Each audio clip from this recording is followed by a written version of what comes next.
Good afternoon mga kababayan. Nakareceive tayo nito, tong box na to.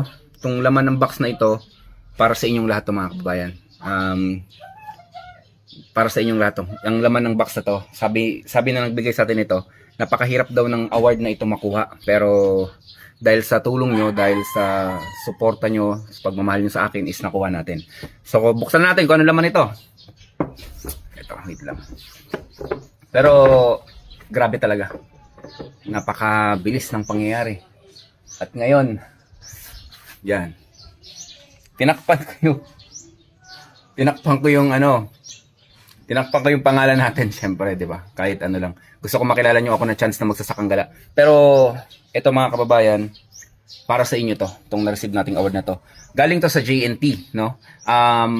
Maraming part dito sa Visayas na nagkaroon tayo naging top 1 tayo, VIP top 1 sa Visayas, like sa Cebu, sa Samar, sa Leyte, and then sa entire Bicol region mga kababayan, number 1 tayo dyan sa JNT. Ngayon, nyo sabihin na hindi legit ang Pinoy Farmer Channel sa mga basher, no? Hindi, pero namimiss ko yung mga basher natin. Kahit sa mga basher, para sa inyo to mga kababayan, tong na-receive nating award, sa mga kababayan ko na sumuporta talaga sa akin simula noon. Nagsisimula pa lang tayo, sa herbal pa lang tayo, tinuturo ko pa lang sa inyo isa-isa yung tamang proper way ng paglaga, yung pagkonsumo ng mga dahon-dahon. Hanggang ngayon, nagkaroon tayo ng sariling produkto, na ilabas natin yung lunas, nagkaroon tayo ng maraming produkto at marami pang mangyayari.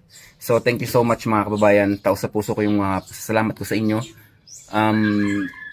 Grabe na rin talaga yung narating ng Pinoy Farmer Channel. Grabe na. Parang na-speechless ako. Sobrang galak, sa sobrang tuwa. Medyo naging emotional lang, pero syempre pero promise ko sa inyo, next year tayo pa rin na magiging number 1 next year. And then buong Pilipinas kukunin natin yan. Pangako ko sa inyo yan. At magiging malakas pa ang Pinoy Farmer Channel, magiging paganda ng paganda pa ang mga produkto natin. Yung mga imposibleng mangyari, gagawin nating posible. Syempre, wag niyo lang akong bitawan, wala tayong bitawan, wala tayong iwanan, suportahan pa din tayo. At asabot ng makakaya ko, dun pa rin tutulong pa din tayo.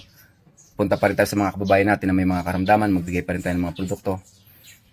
Tapos maraming mangyayari ngayon 2026, kagaya ng sinabi ko na nakaraan. Ang 2026 ay taon ng Pinoy Farmer Channel, taon natin tong lahat mga kababayan. Kaya para sa inyo tong award na to, para sa ating lahat to. Hindi ko to makukuha kung wala yung suporta nyo mga kababayan. Yun lang mga kababayan. Thank you so much. Lagi niyo tatandaan na hanggat nandito ako, gagawa at mag-discover tayo ng mga produkto na makakatulong sa mga kalusugan nyo. Sa mga OFW, sa mga may mga karamdaman nating kababayan, sa mga senior nating mga kababayan, thank you so much sa inyong lahat. Lahat kayo ng mga sumusuporta sa akin sa Pinoy Farmer Channel. Mahal na mahal ko kayo. Mananatiling matatag tayo hanggat nandyan kayo. Yun lang mga kababayan, stay healthy. Ako si Chance at ako magsasakang gala.